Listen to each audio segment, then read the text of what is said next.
नमस्कार, news one India देख रहे हैं आप। मैं हूं आपके साथ कोमल गंगवार। खबर की शुरुआत करेंगे तो लखनऊ से खबर पंचायत चुनाव से जुड़ी ये बड़ी खबर है। राज्य निर्वाचन आयोग आज प्रेस कॉन्फ्रेंस करेगा। सुबह करीब 10 बजे राज्य निर्वाचन आयोग ये प्रेस कॉन्फ्रेंस करेगा। पंचायत चुनाव की तारीखों को लेकर राज्य निर्वाचन आयोग आज ऐलान कर सकता है। तो यूपी में पंचायत चुनावों की अधिसूचना जारी हो सकती है। तो जो तारीखों का इंतजार हो रहा है लंबे वक्त से, पंचायत चुनावों की तारीखों का ऐलान इस प्रेस कॉन्फ्रेंस के माध्यम से हो सकता है।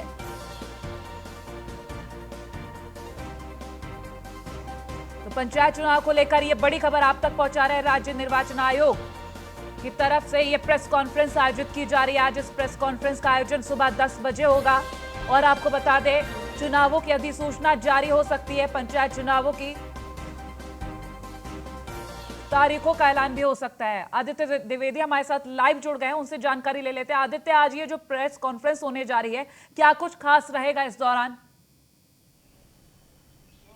देखिए, पिछले लंबे समय से पूरा प्रदेश पंचायत चुनाव को लेकर इंतजार कर रहा है कि कितनी जल्दी इसकी घोषणा हो जाए। तो उम्मीद जाहिर की जा रही है, क्योंकि अब आरक्षण की जो अंतिम सूची है वो भी निर्वाचन आयोग द्वारा जारी की जा चुकी है। जो आपत्तियां थीं वो 24 तारीख की शाम तक ली गई थी, उनका भी निस्तारण किया जा चुका है।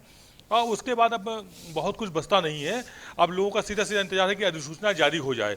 तो उम्मीद की जा रही है कि निर्वाचन आयोग आज जो 10:30 बजे अपनी प्रेस कॉन्फ्रेंस करने जा रहा है, जो कि बहुत ही महत्वपूर्ण होगी, उसमें वो ये सब विस्तार से बताएगा कि कितने चरणों में चुनाव की उसकी योजना है, किस तरह से वो चुनाव कराएंगे। जहाँ तक जो जानकारी हमारे पास अब तक छन कर आई है, उसके मुताबिक ये है कि सभी कमिश्नरी में एक जिले में एक साथ चुनाव कराए जाएंगे। मतलब 19 कमिश्नरी हैं जैसे, तो 19 जिलों में एक साथ प्रदेश में एक चरण में चुनाव होगा। तो कुल मिलाकर के 4 चरणों में चुनाव कराने की जो जानकारी मिल पाई है हमको। और इसके अलावा कुछ जिले जो छोटे छोटे होंगे उनको एक साथ दो जिलों में चुनाव करा दिया जाएगा। तो कुछ इस तरह की घोषणाएं आज की जा सकती हैं। यहाँ पर कोमल, एक महत्वपूर्ण बात यह भी है कि आज सुप्रीम कोर्ट में सुनवाई भी है। हाई कोर्ट ने जो निर्णय दिया था आरक्षण को लेकर, उसको चुनौती दी गई है सुप्रीम कोर्ट में। जी कोमल, अधिसूचना जारी हो सकती है। जिस तरीके से अगर हम पंचायत चुनाव को लेकर बात कर रहे हैं, अधिसूचना का भी इंतजार हो रहा था, तारीखों का भी ऐलान हो रहा था, और साथ ही सुप्रीम कोर्ट में जो आरक्षण सूची को लेकर सुनवाई होनी है, वो भी एक तरफ बड़ी खबर है। वहीं अगर हम बात करते हैं पंचायत चुनावों को लेकर, जो तारीख है उनको लेकर काफी उत्साह लोगों में देखा जा रहा है। जो प्रत्याशी हैं उनमें भी काफी उत्साह देखा जा रहा है। तैयारियों की बात करें तो कहाँ तक ये तैयारियां पहुंच चुकी हैं?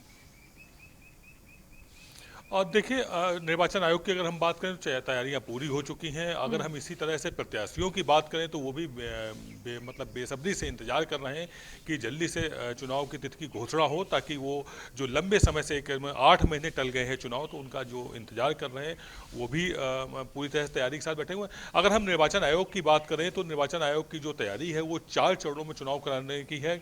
जो नया प्लान बना है पहली बार निर्वाचन आयोग का, वह ये है कि सभी कमिश्नरी में एक एक जिले में पूरे प्रदेश भर में चुनाव कराया जाएगा। एक कमिश्नरी में सामान्यतः 5 से 6 जिले तक होते हैं। एक एवरेज जो है 5 जिलों का होता है। तो जो छोटे जिले होंगे उनको एक साथ करा दिया जाएगा। तो इस तरह से 4 चरणों में चुनाव संपन्न हो जाएंगे। यहाँ पर कोमल, एक बात और महत्वपूर्ण है कि निर्वाचन आयोग ने पिछले ही दिनों शासन को एक अनुरोध पत्र लिखा था कि किसी तरह से यदि संभव हो तो 2 सप्ताह के लिए यूपी बोर्ड की जो परीक्षाएं हैं उनको आगे बढ़ा दिया जाए। इस पर अभी निर्णय नहीं हो पाया है। ये पेच एक फंस सकता है, क्योंकि जो विद्यालय है, बेसिक विद्यालय है, प्राथमिक विद्यालय है, उनका वोटिंग के लिए इस्तेमाल किया जाता है और वहां पर परीक्षाएं भी हो रही होंगी। तो ये एक दिक्कत, तकनीकी दिक्कत फंस सकती है। जी कोमल। ठीक है आदित्य, बने रहिए, हम आगे भी आपसे अपडेट्स लेंगे। तो पंचायत चुनावों की तारीखों का ऐलान आज हो सकता है। राज्य निर्वाचन आयोग की प्रेस कॉन्फ्रेंस है 10 बजे से। और खबरों में आगे बढ़ेंगे तो यूपी पंचायत चुनाव आरक्षण को लेकर सुप्रीम कोर्ट में सुनवाई है आज। मुख्य न्यायाधीश एस.ए. बोबडे की बेंच याचिका पर सुनवाई करेगी। इलाहाबाद हाईकोर्ट के फैसले को सुप्रीम कोर्ट में चुनौती दी गई है। तो हाईकोर्ट ने सरकार को 2015 के आधार पर आरक्षण लागू करने का आदेश दिया था। तो बता दें, उत्तर प्रदेश पंचायत चुनाव के लिए जारी हुए आरक्षण लिस्ट पर विरोध जताया गया था। मामले में सुप्रीम कोर्ट में याचिका दायर की गई और जिस पर आज ये सुनवाई होनी है। जिस तरीके से आपको हम बता रहे हैं कि सुनवाई होगी सुप्रीम कोर्ट में, आज फाइनल आरक्षण लिस्ट जारी होनी है। 26 मार्च को ही आज ये फाइनल लिस्ट जारी होनी है। तो सबकी निगाहें इस वक्त सुप्रीम कोर्ट के निर्णय पर टिकी हुई है कि आखिर क्या फैसला आ सकता है। तो बता दें, पंचायत चुनाव 2021 में नई आरक्षण सूची को लेकर सुप्रीम कोर्ट में ये सुनवाई होने वाली है। तो हाई कोर्ट के फैसले को चुनौती दी गई है। दरअसल ब्रजेश श्रीवास्तव, एसोसिएट एडिटर, हमारे साथ फोन लाइन पर जुड़ गए, उनसे जानकारी ले लेते हैं। ब्रजेश, आज हाईकोर्ट के फैसले को जो चुनौती दी गई थी उस पर सुप्रीम कोर्ट में सुनवाई होनी है, क्या लग रहा है?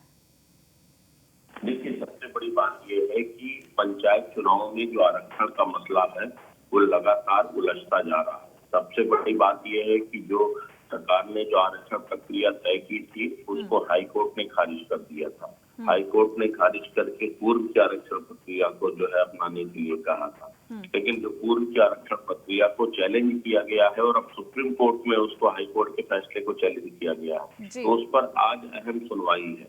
अगर आज इस सुनवाई के दौरान अगर सुप्रीम कोर्ट ये फैसला बदलती है तो एक बार फिर से अफरा तफरी की स्थिति होगी, क्योंकि सरकार पसोपेश में समय खत्म होता जा रहा है और अब चुनाव जल्द से जल्द कराने हैं, लेकिन अभी तक आरक्षण प्रक्रिया का ही तय नहीं हो पाया कि आखिर पुरानी आरक्षण प्रक्रिया के तहत जो चुनाव किए जाएंगे या फिर जो है नई आरक्षण प्रक्रिया का पालन किया जाएगा। तो आज सुप्रीम कोर्ट में बेहद ही अहम सुनवाई है। देखना ही होगा कि हाई कोर्ट के फैसले को सुप्रीम कोर्ट बरकरार रखती है या उसे बदलती है। बिल्कुल, क्योंकि अगर हम मान रहे हैं कि फैसला बदलेगा तो भी अफरा तफरी देखी जाएगी और नहीं बदलता है तो कुछ अलग ही तस्वीरें रहेंगी। हम पंचायत चुनाव को लेकर जब बात कर रहे हैं तो आज तारीखों का भी ऐलान हो सकता है। वहीं दूसरी तरफ इस फैसले पर सभी की नजरें टिकी हुई है। हालांकि हम बात कर रहे हैं जब आरक्षण लिस्ट को, तो आज फाइनल लिस्ट भी जारी होनी है।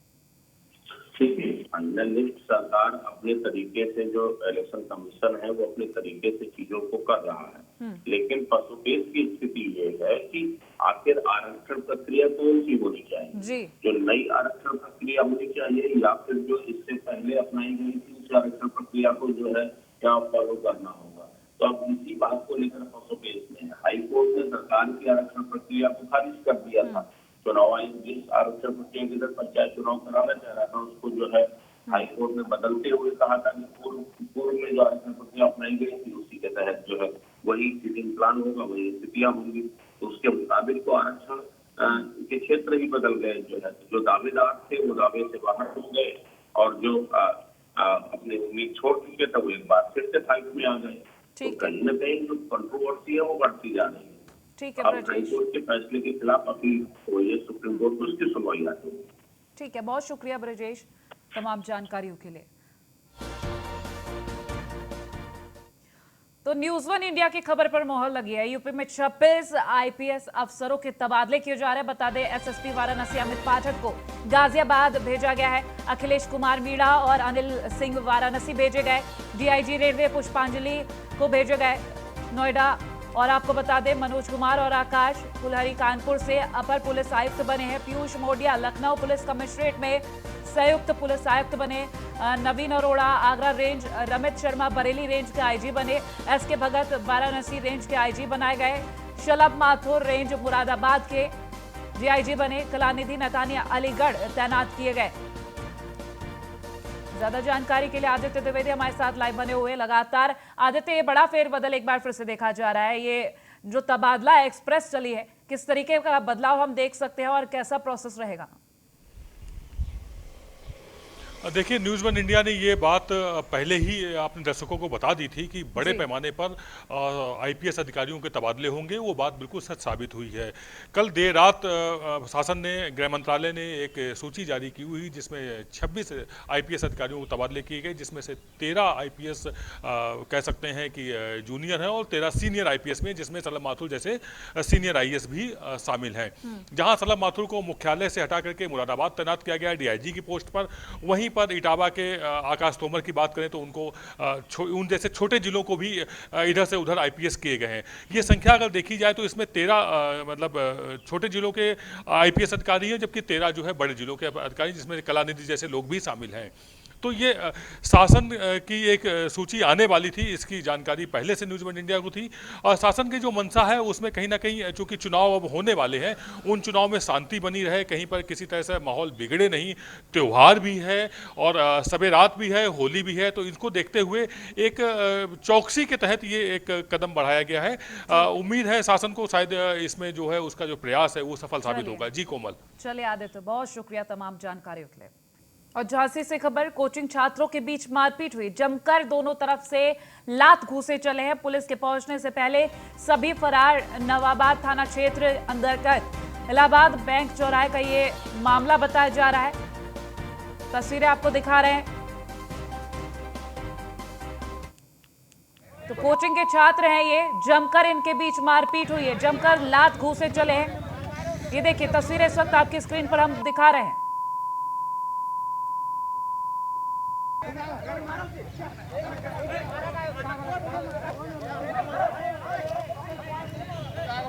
सब जाएंगे भी जेल।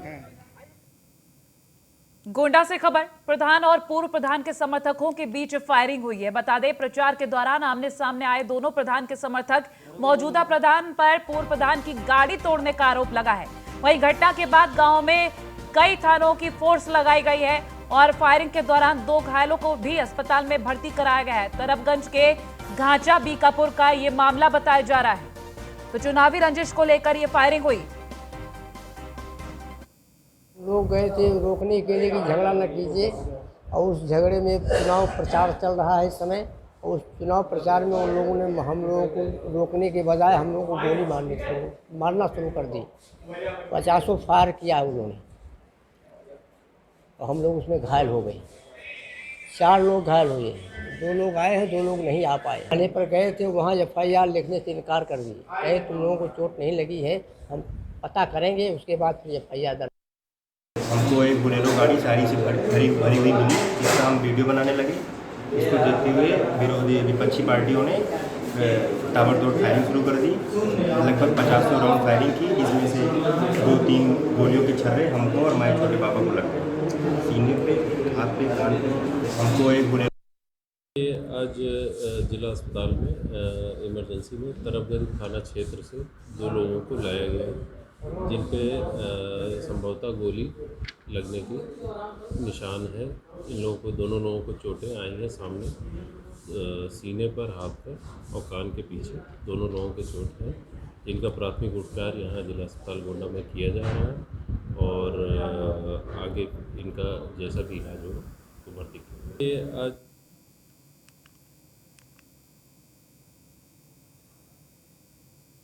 तो फिलहाल बुलेटिन में इतना ही। देखते रहिए न्यूज़ 1 इंडिया। नमस्कार।